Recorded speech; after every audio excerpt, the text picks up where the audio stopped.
Hello, everyone. Hi. Hi, everybody. Well, here we are. Here we are. We made it. We made it. Oh, They made it. they made it. So excited to be in conversation with you. I'm so grateful for this blessing that you have bestowed on the world. This is really, really a gift. So I'm we were talking back about being Virgo, me being a Virgo, and several other people. And we are about process. So I kind of wanted to start in that space with of when did you have the idea to do this glorious book, and where'd you go from there? Well, first of all, I just have to say thank you to everyone for coming out this evening. It's a lot for New Yorkers to leave the house on a Tuesday, no less. So thank you very much for being here. Um, we are both people of process. We both came up and were weaned in the magazine world.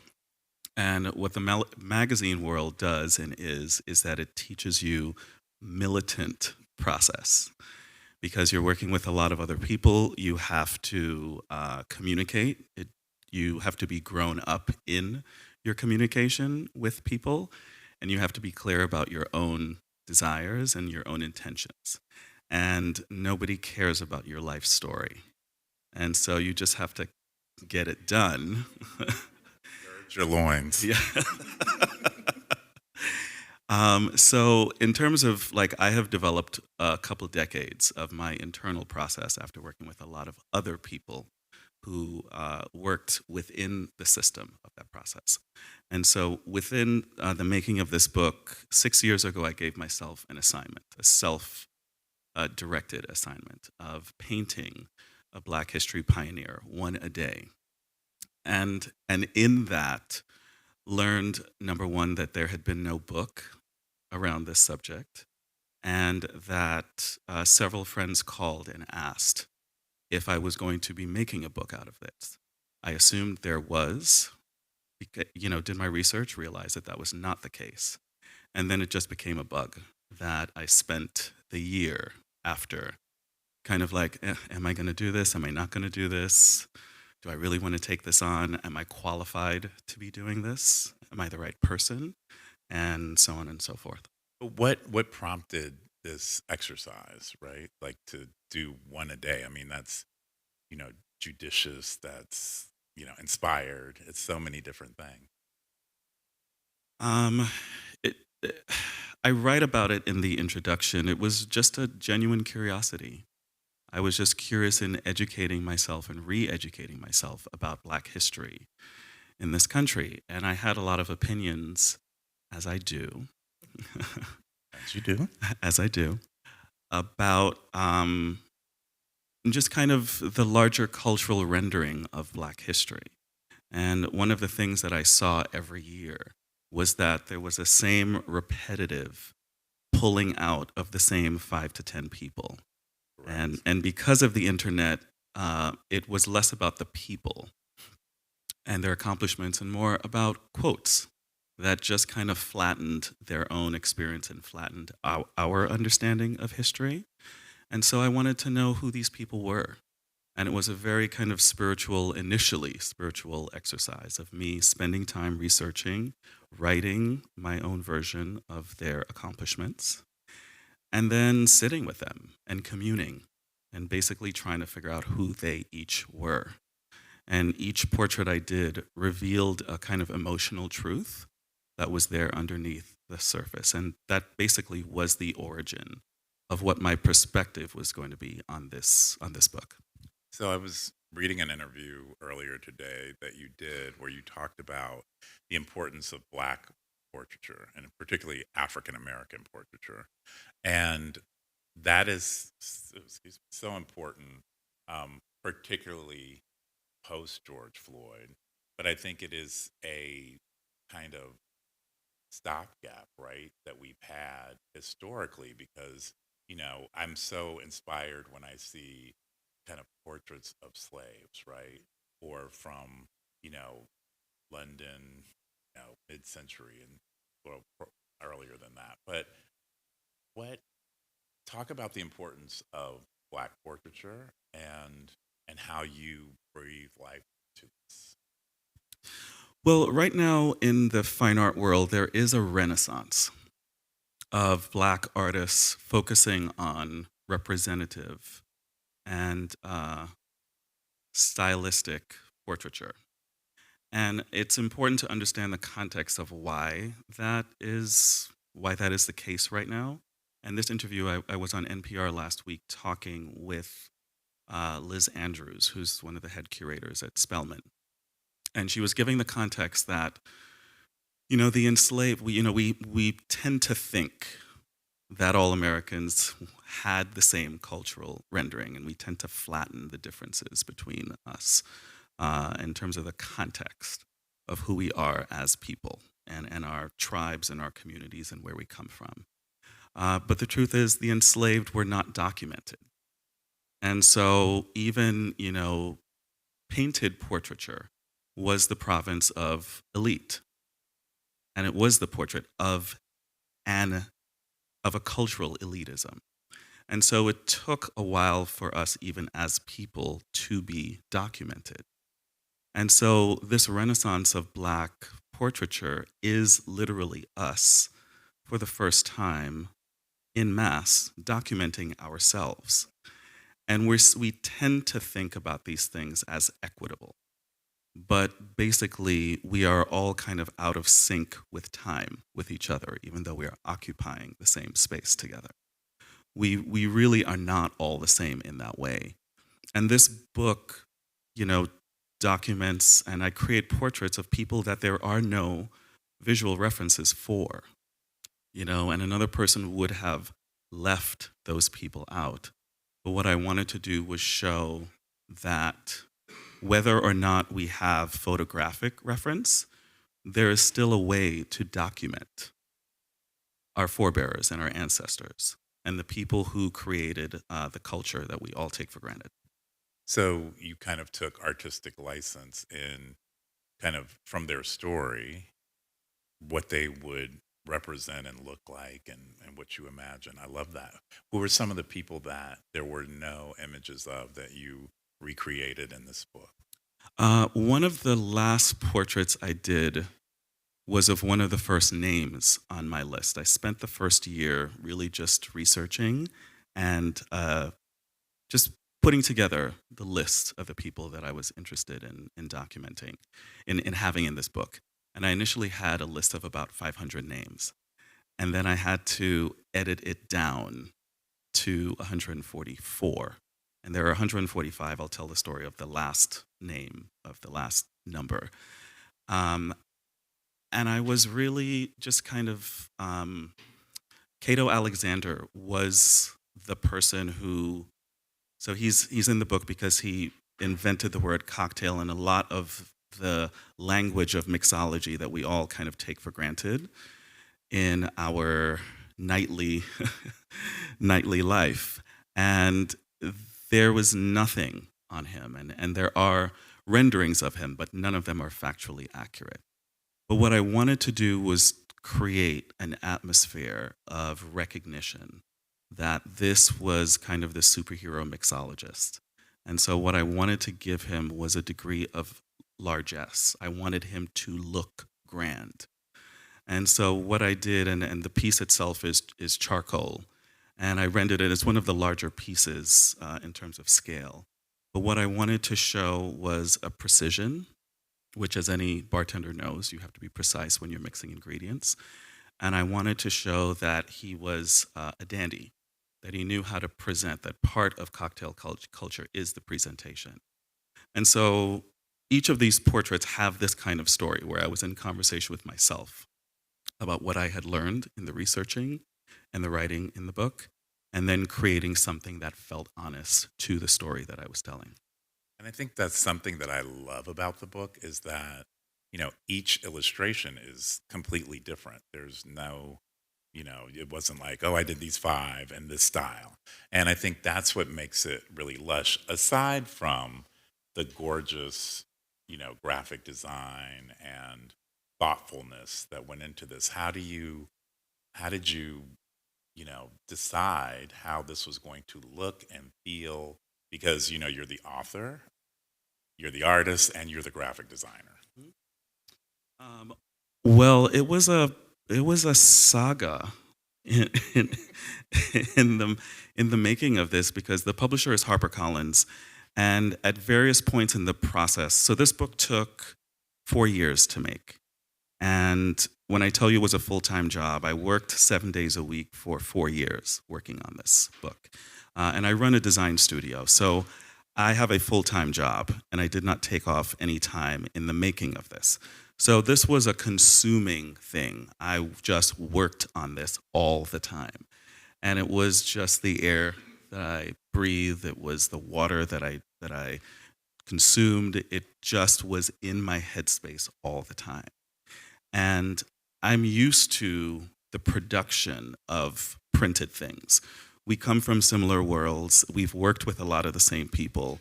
So we know how to make printed things in our sleep. And we know how to organize that process for everyone. We know how to communicate it.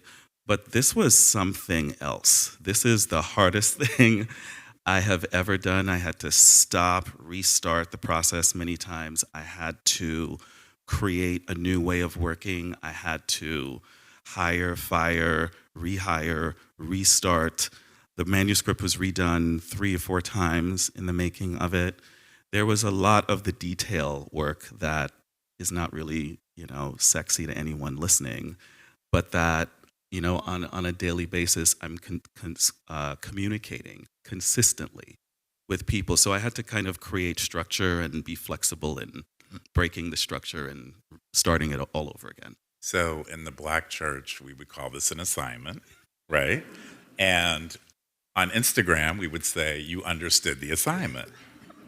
So talk to me about that. I mean, something that you're so passionate about, that you love, but it becomes this calling, right? How do you, when you're exhausted working your full-time job, the studio, and you have work to do on this book, how did you manage that? So the first 2 years, I made a mistake in that I felt like it was all on me to figure everything out.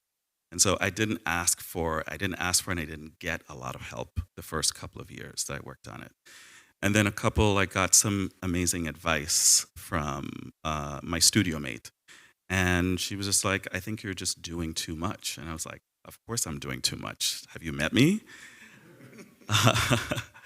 And then I kind of realized that there was a larger community that I needed to bring into the process.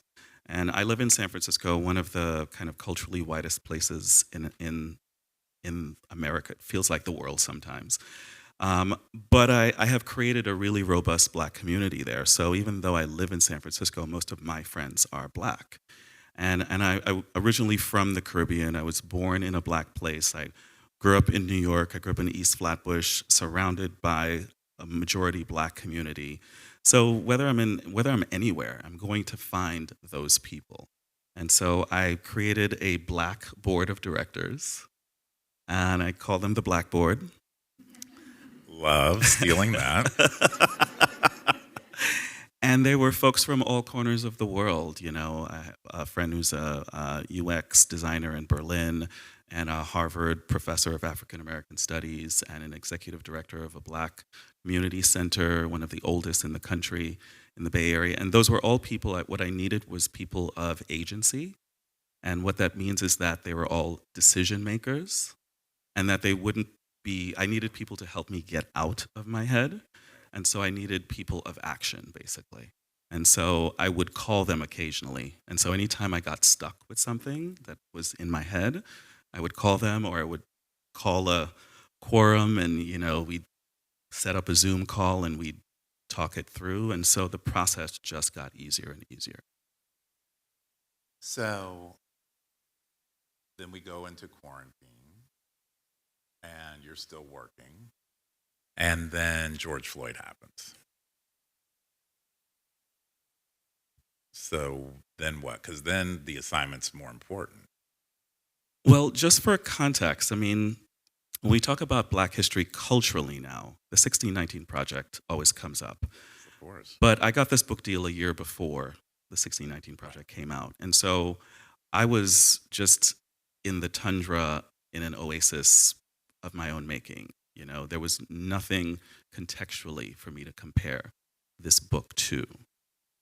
Um, and so I remember just feeling less alone when the 1619 Project came out. And I remember just sighing just genuine relief that this book was not going to be battling out into the world by itself, that there was a distant cousin Sure. that was, so it made this less isolating. It made it feel less alone. And I can't say that it changed. I felt more of a sense of urgency, but it's an urgency that I felt. You know, I am like you in media, which means that we're both insiders and outsiders. Correct. It means we know how the kale is grown, and and we know how much people either care or don't care Correct. about this subject. And what I got to learn heartbreakingly over and over is how little so many people care about this subject. And so I knew even, there's subtle things in this book, just in the time frame that this book is coming out. It's not deliberately not coming out in February, because that was one of the earliest things I said to the publisher. I don't want this book being flattened and commodified like the rest of, like, I understand and know and love why Black History Month exists. It is there to correct something that was more egregious. But as a result, we now tend to just squeeze things into a short, small box. And the subtitle in my head of this book is Black History is Every Month. And so I was like, get into it. It's not coming out. 365. 365 and plus. Right, absolutely. 365 plus. I love that. So I get an email from George, and he's like telling me about the book. And I'm like, this is amazing, and what great timing, until I get to the part where you're like, can we talk? And I'm like, okay, sure. Excited to hear what he's doing. And he's like, okay, so I would love for you to contribute an essay to the book, whatever you want to write about. And correct me on this if I'm mistaken, but I feel like you were like, and I need it next week. You put my business on the streets like that's that. Fine. We're artists. No, We're I media did. people. I did tell him. It was like a month. The deadline was a month. Because the truth is, in the making of this book, like, the book went through a few different versions. And it was originally by category. And the first year I spent speaking to 4 different professors of African American studies throughout the country. And it was basically like Midwest, North, South, West, just to get there, knowing that basically where they were teaching was a bias. And I wanted to make sure that I was really representing the entire country, not just a particular school or a way of thinking. And I remember speaking to Professor Josh Myers, and the book was originally by category. And so many of the people in this book are polymaths by necessity, which means they did a lot of different things very well. And he was like, and I had it separated by category, and he was like, no. Period. Period. He was like, how are you going to work that? Because this person is here, here, and here, and that person is here and here, and how are you going to make this designation work? And so I remember thinking, okay, that doesn't work. And the thing about magazine background is just like, okay, that doesn't work. You flip it, change it, and reverse it. And so I was like, okay, I'm going to do it by alphabetical order. But then suddenly I didn't want the tedium of just reading something that was alphabetical, and then it becomes childlike. And it's easy to dismiss, and the convention falls apart. And so I decided to add in 6 essays. And basically, I made that decision. I made a list, and I then know. I called them. You did, I was yeah. like, can you get it to me in a month? Right. So yes, it was a month. It was not a week. As a writer, that felt like a week, but that's also because we procrastinate. So it was such a wonderful kind of communication to get, right? And then to think about it, and I remember just like talking to my friends and like, okay, George asked me to write this essay. Who should I write about? And the most obvious person for me would have been James Baldwin, because Native Son, the organization that I founded, is based on James Baldwin's Notes of a Native Son. But I also think like George. I'm like, that's going to be too easy. And then I thought, I mean, there's so many people, right? I kind of kept going through all this. And then when I had to finally sit down, because this is probably when it was a week, probably waited that long, I was like, I want to write about my parents. Because you said choose someone who's your Black history hero. I remember that specifically. And so I thought, my parents are my heroes. So I want you to take it from here for a moment. Um, so Emil's essay came in, it's like 1 or 2 days after the ridiculously short deadline I had given him.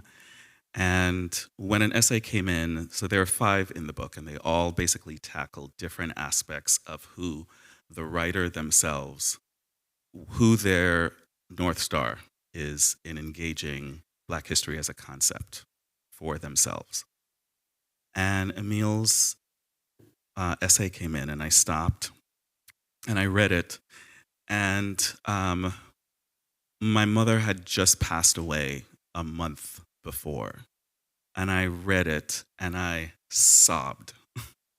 I sobbed and I sobbed because it was just this, he had just opened up the container and had basically just dove into my soul and had basically represented what had been true for me also as a Black person, that my mother was was and is so much of who I am and who I learned to be who I am from.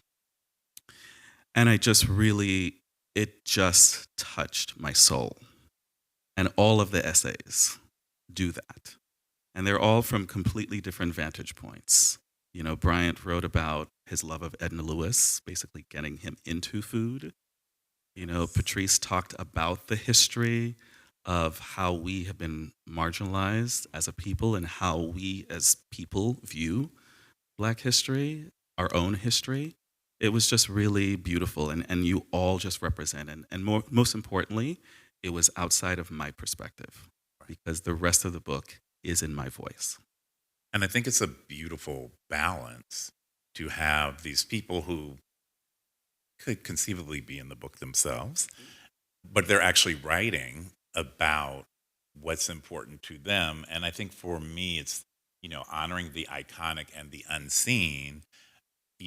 From my own experience, there is all these amazing Black people in this country who have done incredible things that no one will ever know who they are. And I thought, I want to pay homage to that through celebrating my parents. So then on the way here, I was like, let me just reread my essay in the car. Bad idea. Literally almost like broke down, and I was like, shut the books. Like, don't do that to yourself right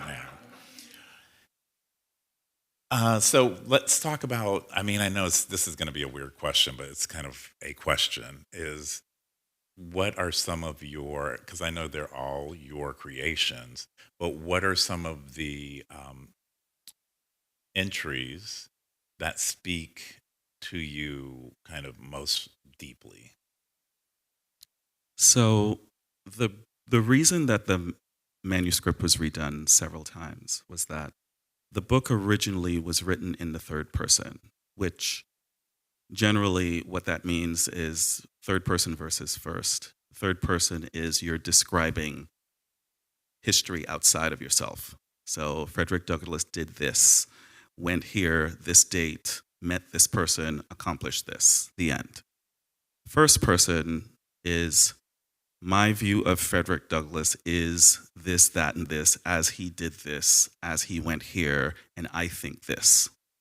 And so the original manuscript was the third person, and it felt far enough away because the portraits were so intimate.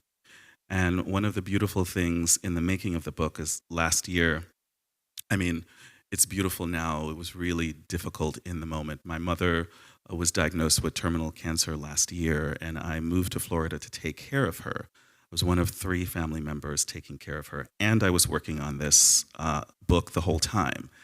And so so I read her a lot of passages as I was working on them. And my co-writer, April, suggested that I change the book to first person. And because I had been describing, I'd done my own research, and I was speaking very intimately about the pioneers and what they meant to me and what Maya Angelou and James Baldwin and even some of the lesser known people that I was getting to know really intimately. And she said, I think it should be in your voice. And I said, no, I think that's a terrible idea. And thankfully she disregarded everything I said. And she sent me a revision that was basically verbatim from the conversation I'd been having with her the previous day. And it was the entry on Dr. Angelou, and it was entirely in my voice. And I remember having a somatic response. I was like, ugh. And I got up early, it was a Sunday morning. My mother was sitting on the couch outside. The rest of the family was sleeping. And I read her the passage, and I said, what do you think of this? And she just said, that's it. I said, well, that means I'm going to have to redo the entire book. And she was like, yeah, and? that was Janice. And I said, well, isn't that a little intimate? Isn't that a little too intimate? And she said, well, isn't that the point? Right. Yeah. And that was just it. Basically, April and I redid the entire manuscript after that. And so it all was rewritten to reflect everything I had been saying for years about each of these pioneers. Incredible. Talk to us, because of Native Son, and we are both Native Sons, the James Baldwin illustration and what it represents in the book. So if you haven't seen the book yet, there are 145 pioneers featured, but there are over 350 individual pieces of art in the book. And the reason that exists is, well, 2 reasons. One, the table of contents is illustrated because I like giving myself more work. But mostly because I wanted people to have a landing pad. I wanted people to just kind of, whether you knew people or not, you knew the people in the book, that they were there for you to get to know before you opened up the rest of the book to understand who they are. And the other reason is that there were a few pioneers that I decided to give a little extra space to. I wanted to give James Baldwin 2 portraits to represent basically his younger and then his mature, what did we say? Seasoned. We're seasoned. We were talking last week, and he said, well, I'm a seasoned gentleman. I was like, I am stealing that shit. And being seasoned, sorry for the aside, but we have to do this. Being seasoned means that we take naps, and then we moisturize, and we go out at night and go to fabulous events. And look snatched. And everyone's like, how do you do it? And you're like, And then I'll just go all the way there. Comfortable in my skin, cozy. Okay. Little Beyonce moment. I forgot the question. As did I, which is really bad. I'm supposed to be keeping track of all this. James Baldwin. James Baldwin. Yes, thank you. And we're back. So what I wanted to show was different facets of his personality and his life. And, there are a lot of renderings in the book of people that you just kind of take for granted, but you just don't see in this way. Like, when have you seen Malcolm X laughing? When, when do you see James Baldwin just being both impish and serious? Basically, he was all of those things. And I wanted to show, not just because we tend to deify our Black heroes. And so it's hard when they fail us because they're already in the stars. And what I wanted to do was show the humanity, that I wasn't just honoring them, I was actually showing them as who they are, as people, and not just as our pioneers that we elevate. I wanted to make sure that it was grounded in human emotion. One of the illustrations, for some reason, whenever I flip through the book, opens up, is Shirley Chisholm.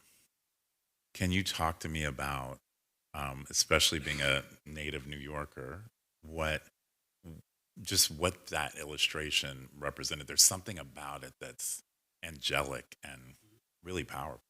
Yes. There are two renderings of her, and they're from the same period in her life. That was one of the decisions I made, where one is in black and white, one is in color. And what I wanted to show with her, one of the things that strikes me about Shirley Chisholm is just her clear communication.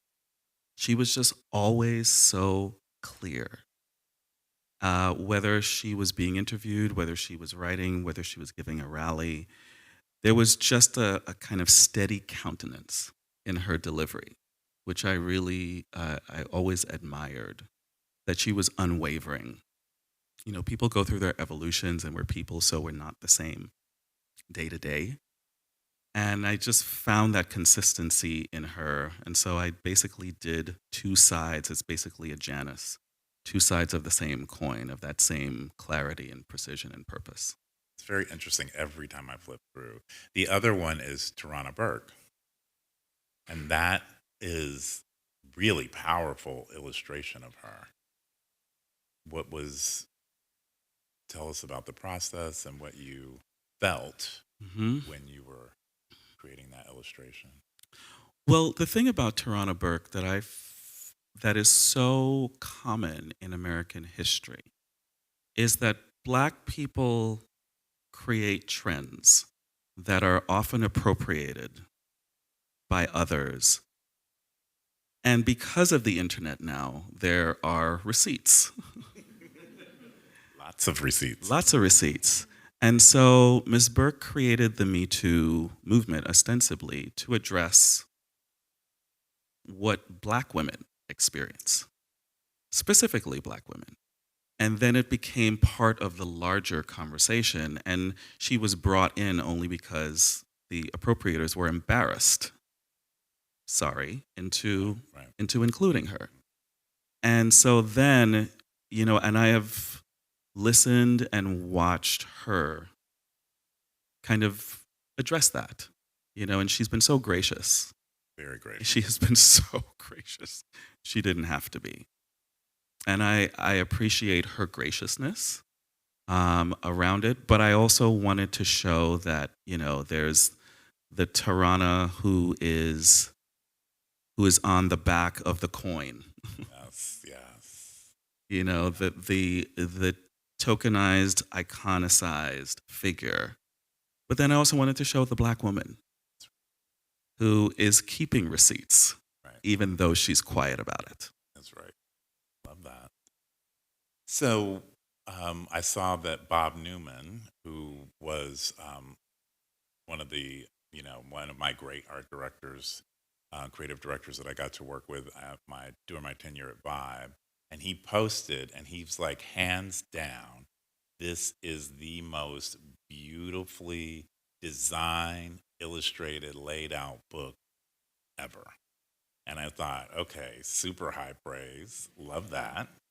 Yeah, I was really surprised. I know Bob also, and several of our coworkers Bob used to be the creative director of Entertainment Weekly also, which is a magazine, which is my second job in the 90s. And so we were a part of that revolution in magazine design. And that honestly is when magazine design was at its best. That's right. Yes. And it was the most maverick, and we actually had real budgets, and we could actually spend money on photo shoots, and people were paid well. And all that crazy notion that's like a dinosaur bone found in sand now. Exactly. Time capsule. Total time capsule. And Bob has become, frankly, an archivist Yes. of Absolutely. design. And he's done a really great job of contextualizing design. Like, people tend to not know where these things come from or don't have the context of, a certain period of time that this design happened, which is why it looks the way it does. And the thing is, these books are not usually, I'll say it, they're usually not designed well. The design process is one of the last pieces. And people talk a big game about design, but when it comes to it, when it comes to sitting down and thinking through the architecture of a book, hopefully that is evident. No, it's definitely evident, but I guess my creative process question is, as the writer, the illustrator, I mean, how do you step back and be able to look at it from a pagination perspective, from a pacing? Um, I mean, it's so exquisitely done. How did you do that creatively as a multi-hyphenate? So I'll tell you how I wanted it to go, and then I'll tell you how it actually went. Perfect. Yeah. So, because I was doing all three, I think it is my responsibility to basically become the project manager. So I then orient everyone to how I would like the process to go. So in my dream world, what I wanted to do was have the words written first, and then create portraits from the stories that my co-writer and I were writing. It didn't actually work that way. But what I did first that oriented the whole team is I designed the book the first year. The design of the book was actually done 3 years ago. And the book itself, even though it's not evident, all the typography in here is by Black typographers. Joshua Darden, who is an OG, who was one of the only Black designers in the mid-90s, that a lot of magazines that you wouldn't even know carry his typography. His studio was Darden Studio. And then there was a relatively new designer, typographer named Trey Seals of Vocal Type. And he is a dynamic figure in typography because what he has done, he is also an archivist. He has taken the typography from civil rights posters and given them names and stories. So the book is actually typefaced. One of the typefaces is called Martin. That's the type on the cover. And so the combination of Joshua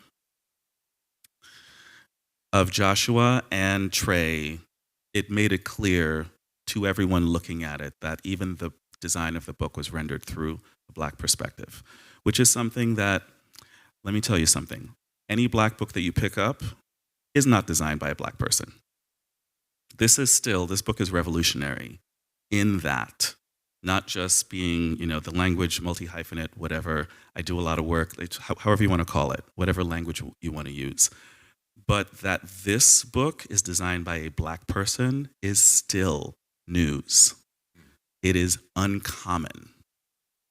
It's still it's totally distended. It's totally dysmorphic. It's historic. Sure. It is. All right, we want to take I literally could sit with George all day, but we don't have all day. I want to be respectful of everyone's time. So we want to take questions from the audience. So if anybody has a question, please stand. And yes, sir. Hello. Hi, Peter.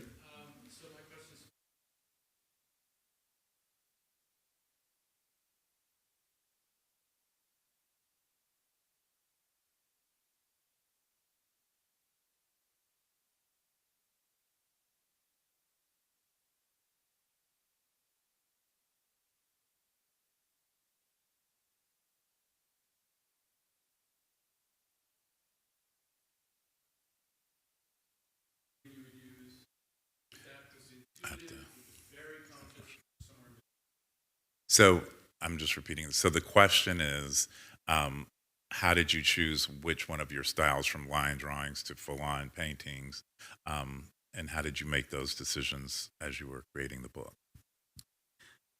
So I was an art director for 20 something years before I started becoming an artist. And I went to St. John's University. I'm a classically trained artist, but then I'm an immigrant and the child of immigrants. And so getting out of school, they were like, if you cannot make a living at it, you are not doing that. Yep. And so I got a respectable job at a magazine and became a magazine, you know, creative director. And then I started picking up pencils and paints 6 years ago. So I've really just been doing this for 6 years in a kind of concerted way. But it had been stored in my cheek for my whole life. And so it all just started pouring out. And basically I draw in my sleep. I paint. I am obsessed with it. And so the truth is there were a lot of metrics in the production and design of the book, in the writing of the book. There were zero metrics in the making of the art. It's entirely intuitive. I confound a lot of artists in that I don't know what medium I'm going to use before I start doing a piece. And it's just how I've always done it. Because I've worked with and mentored a lot of artists, I know the process of illustration. And even how I work is totally backwards. I don't do things the way that most of the artists I know do them in terms of even rendering paint. I do the I do the lines last, which is insane. Um, but the only way I've known, and it's the only way that I do it. And so, you know, the one thing that books can't give you is a sense of tactility, in terms of the art. So you wouldn't know that all of the pieces in here are all different sizes. Some are gigantic, some are really small. And I didn't even know what paper I was going to use, what canvas, what paint. I would just get a calling and I'd pick up a pencil or I'd pick up a paint or I'd pick up a kind of paint. Or I'd start painting with my hands and my fingers. I used every conceivable, like one of my favorite stories to tell is that John Coltrane is rendered in Sharpie. And I did it on like the cheapest kind of craft paper you can find. And then I finished and I laughed for 5 minutes. It was just like a belly laugh because I was looking at it and I was like, oh, that's jazz. You're just taking things and it's not perfect and you create something melodious out of it. And I had that kind of response to most of the pieces where I was like, oh, I don't even know what I'm doing right now. And then I finished, I was like, oh, that's what I was doing. Beautiful, thank you. Yes, please. You.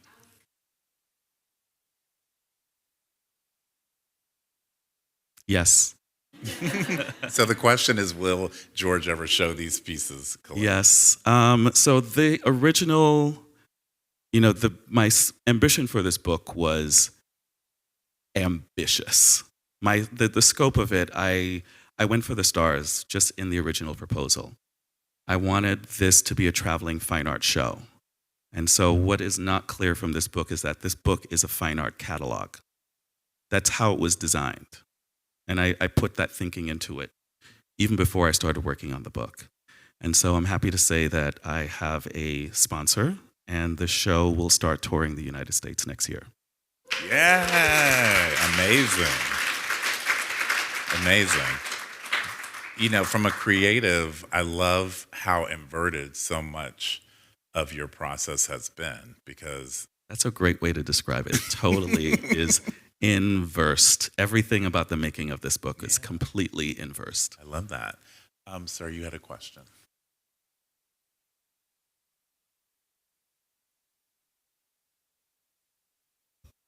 I hear that accent.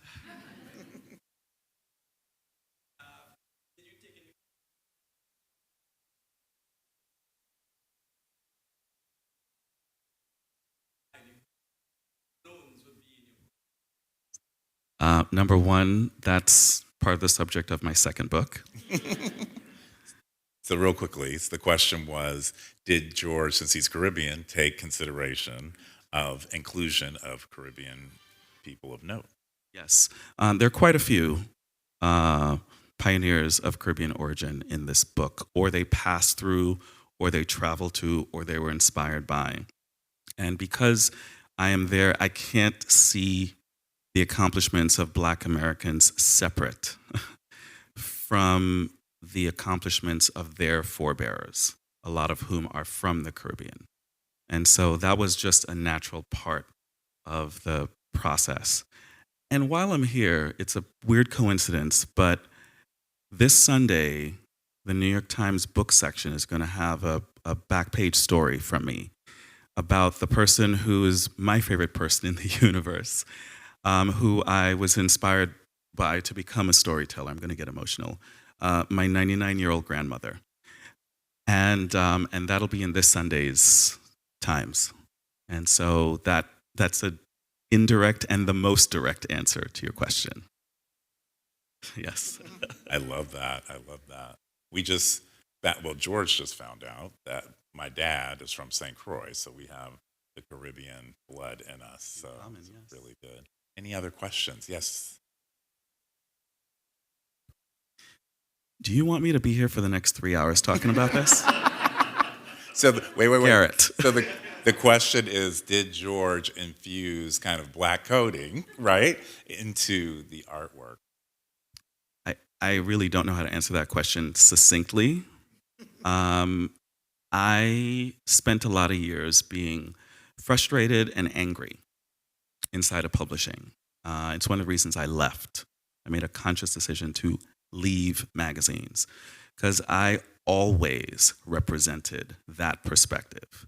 And I represented it at every magazine I worked at. And I was continuously reminded that my perspective was completely unique because I've mostly been the only Black person in the rooms I have been in, which was something that very few people I worked with were conscious of, that I was conscious of the whole time.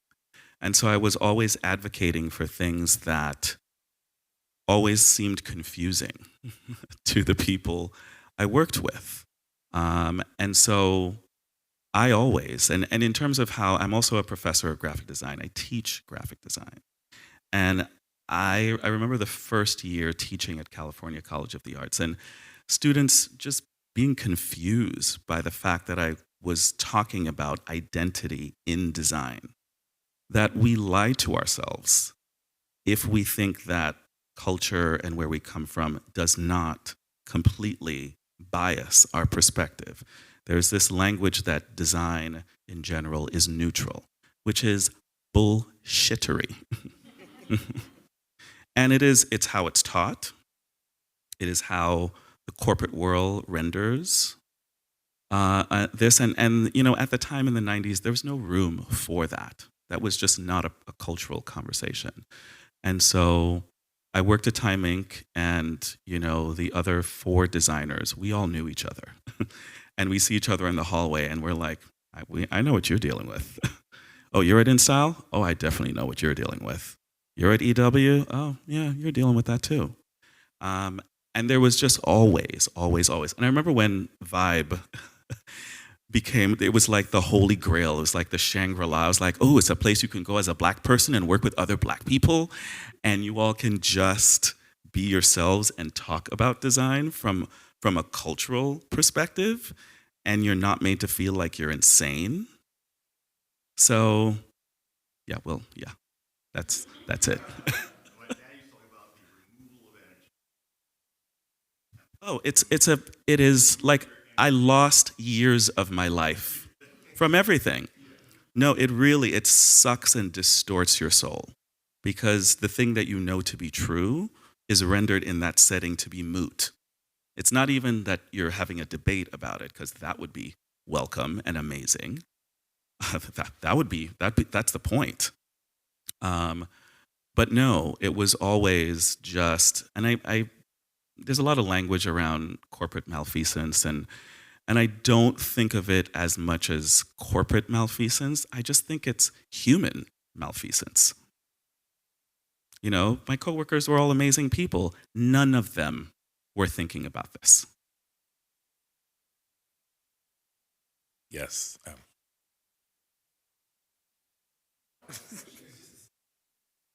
Thank you.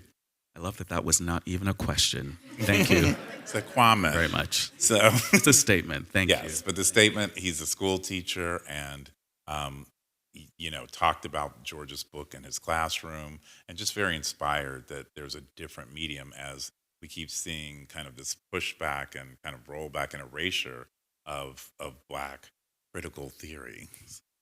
We have one more question. Yes. This is another subject that I could spend the next 2 hours talking about. But just for context, what Dave was referencing was a show that I did in 2020, late 2020, called Tell Me Three Things I Can Do / Return to Sender. And basically, I compiled all of the insane messages I received from white people, close friends, strangers, everyone in between. And I just collected them because I was like, this is an interesting pathology. And I'm a reporter also. And so I was just like, this is fascinating. This is insane, but it's also fascinating. And I realized that my nervous system, I was like, I need to do something with this because I am going to, and every Black person was receiving some form of this. And so, and I was talking to my friends internationally, and at first I was like, okay, this is just me. And then I was, oh, you, friends overseas, Europe, just all everywhere, that we were all receiving this. And I was like, oh, this is interesting. This is actually not just my personal experience. This is an interesting cultural thing to excavate. And so I made a fine art show out of it.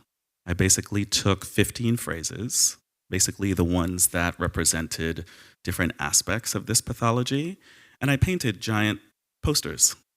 And it was everything from, for your self-care, people sending me money. Yes. To, I'm just here for you. Or, there was just like a lot. And the very first one was a text message from someone who was a close friend, who is no longer, who said, and accomplished progressive lawyer, tell me 3 things I can do. And I was like, redacted, what? And we had this whole exchange where I basically was like, you should not send this to me. You can give me a call and we can talk about it. And he kept doubling down. He wanted me to center him in his lack of understanding. And that basically consolidated is what we were all receiving. And so I was just kind of like, that show, to answer your question, was healing. Getting to actually excise my anger and disappointment. And this book was also, it's just, and let me tell you, my shoulder joints are just fine. I love it. You have a strong back, my friend. Yes. Well, we thank you for carrying the weight and lifting up our history, these heroes, these unsung, unseen heroes, and really, really blessing the world with this really beautiful gift. And it is healing. I think it's very healing for all of us to look through these images and read and sit with it and go back and go back and go back. So I've been telling everyone that I think this is the perfect gift. Buy one for yourself and buy it for kids, right? For kids, for teenagers. This is just the perfect gift. And I also want to add, buy it for all your family members that don't think this applies to them. Yes. Those are the most important Right. people that you can share this with, quite honestly. And so George will be in the lobby signing copies, and books are for sale immediately following this. But we thank you all for joining us and indulging us. And thank you, Emil. Thank you, thank you, thank you. Thank you guys for coming out. Thank you so much. Awesome. Thank you.